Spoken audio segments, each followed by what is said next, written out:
Renata Agostinho, Agostosa ou Agostolina, não sei, mas é uma das jornalistas da Folha de São Paulo, com todo respeito. Eu fico imaginando o que se faz hoje num curso universitário. Faz um bom tempo que eu estou aposentado, eu acho que eu perdi a mão. Porque num curso de jornalismo, será que não se ensina nada da política corriqueira? Será que o jornalista nunca ouviu falar na expressão raposa matreira da política? Maluf era uma raposa matreira, Lula é uma raposa matreira. E as pessoas ficam, a equipe, veja só, olha só a ingenuidade, ou eu que sou tonto, ou a má fé, para criar confusão, da Folha de São Paulo, outro com essa menina. Que a equipe econômica, chefiada pelo Haddad, já foi dizer para o Lula que já basta o clima de indisposição contra o Banco Central e contra o mercado. Não. As pessoas estão achando que eles estão... Eu não consigo entender, meu Deus. Será que as pessoas ainda não entenderam quem é o Haddad? O Haddad era o candidato poste do Lula. Poste, a gente chamava ele de poste. Por quê? Porque o Haddad um dia, ele teve um problema de próstata. Para fazer o toque ou não, ele foi até a prisão em Curitiba perguntar pro Lula se ele podia fazer. Tá? Não é brincadeira isso, mas é mais ou menos nesse nível, gente. É uma lealdade indestrutível. O Haddad é amigo, não é um amigo do Lula, ele é um cara que se fez amigo do Lula. Uma coisa é você ser amigo, outra coisa é você falar, eu quero ser amigo de uma pessoa e fazer a vida sua construída para ser amigo daquela pessoa. Uma vez eu me reuni com o Haddad no France Café lá em São Paulo. Ele queria que eu fizesse uma coisa para ir lá no governo, quando ele era da educação. E aí, a conversa toda, gente, era em torno do quanto este Haddad achava o Lula a coisa mais excepcional que já apareceu, não na Terra, no universo, gente. No universo. O Haddad, quando ele fala do Lula, ele até baba. Ele gosta do Lula, ele acha o Lula aquilo que a Janja acha. Eles são militantes. As pessoas não estão entendendo, gente. Essa geração que trabalha com o Lula não é a geração que criou o PT. É a geração que nasceu e viu o Lula já líder e virou militante do Lula, militante do PT. Então, eles são ministros, são pessoas do... Mas eles são, antes de tudo, antes de qualquer coisa, gente, eles são lulistas. No bom e no mau sentido da palavra, tá?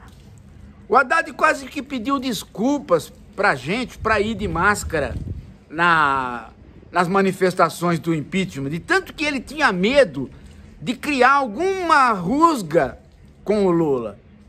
Então, isso, para muita gente, isto é vassalagem.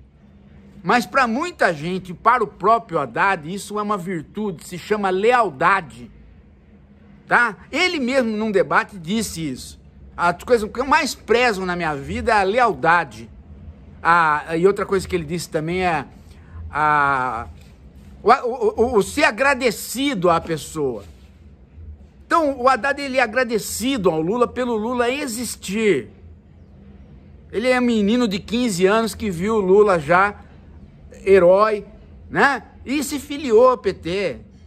É que nem o Dino. Você vai ver as fotos do Dino e de outros do PT, você vai ver eles criança, abraçado com o Lula já político.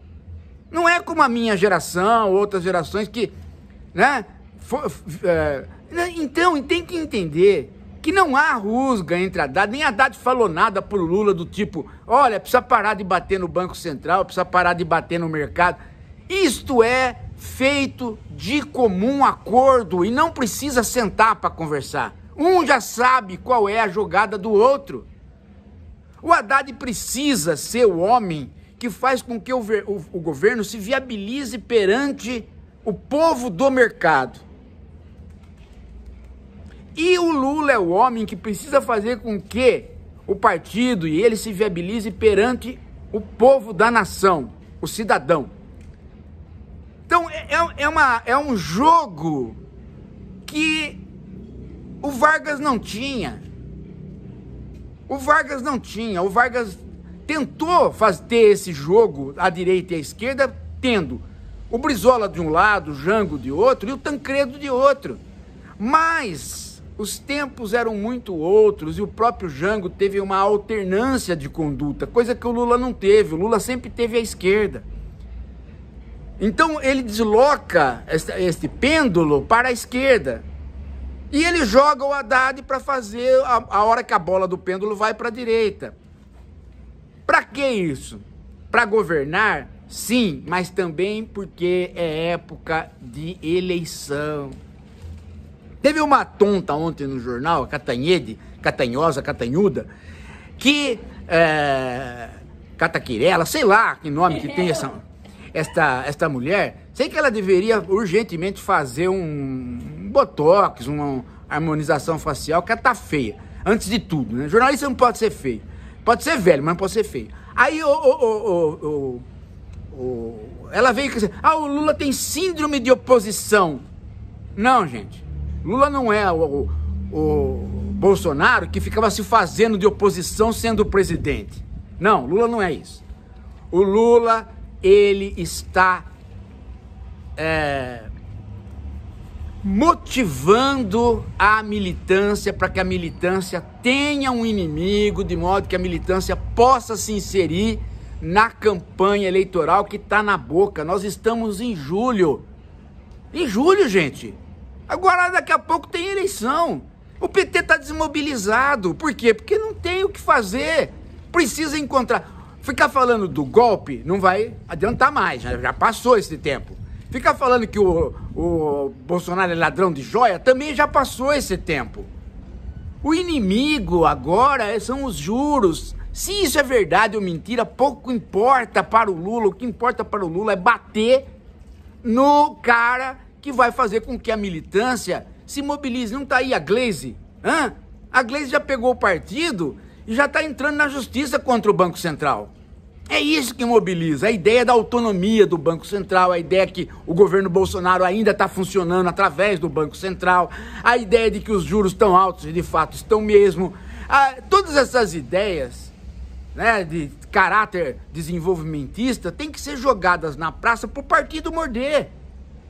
Não é para o partido morder em Borborema, Ibitinga, Itibiriçá e Tuducu. Não é nada disso, gente. Tuducu? Não é nessas cidades. É morder nas cidades médias, onde o asfalto da cidade nem sempre é importante.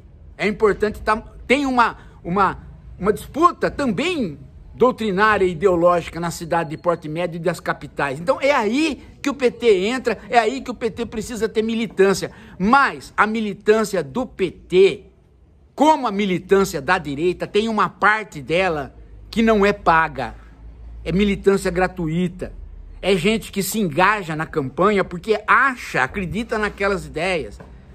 Então o lulista está esperando do Lula um inimigo. E o Lula está dando o inimigo, é o Banco Central, é o mercado. Tá? Esse tem uma política perfeitamente interna ao próprio capitalismo e ao neoliberalismo. Então, uma coisa aí o Haddad vem e fala o quê? O Haddad tem que ser o contraponto. Ele tem que ser o cara que fala, pera lá, olha, vamos com calma, tem que respeitar o Banco Central, tem que respeitar o arcabouço fiscal que eu mesmo fiz. Vamos, entendeu? Isto é combinado, sem que seja necessário o Haddad sentar com o Lula e conversar. É combinado por conta de elos espirituais formados pela lealdade, por anos de convivência.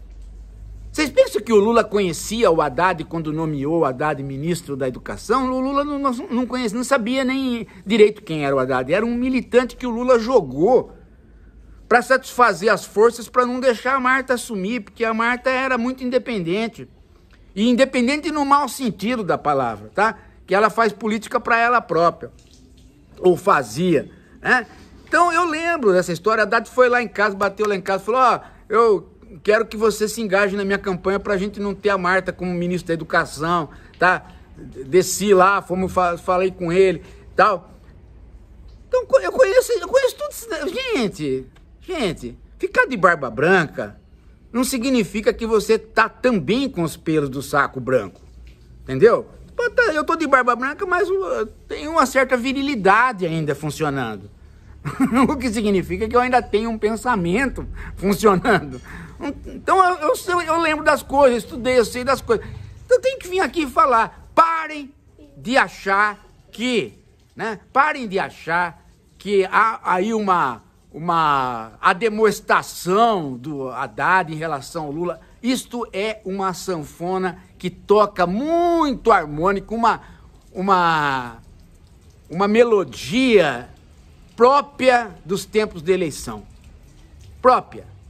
O Lula não vai parar. Toda vez que ele perceber que a militância não está se mobilizando, ele vai fazer um ataque ao mercado. E este ataque, seja por parte dele, pode ser político e retórico, mas por parte nossa e dele também, não é. Porque realmente é necessário deixar claro que sem esses juros baixar e sem mudar esse tipo de política... Agora, o dólar subiu. Caramba, gente. Existe um mecanismo no Banco Central para o dólar baixar e eu duvido que hoje, amanhã ou depois ele não vá ser acionado. Que é o quê? O Banco Central injeta dólar no mercado e faz o dólar parar. Para isto, o PT fez reservas desde o primeiro governo. Reservas. O Brasil tem reservas para fazer política cambial.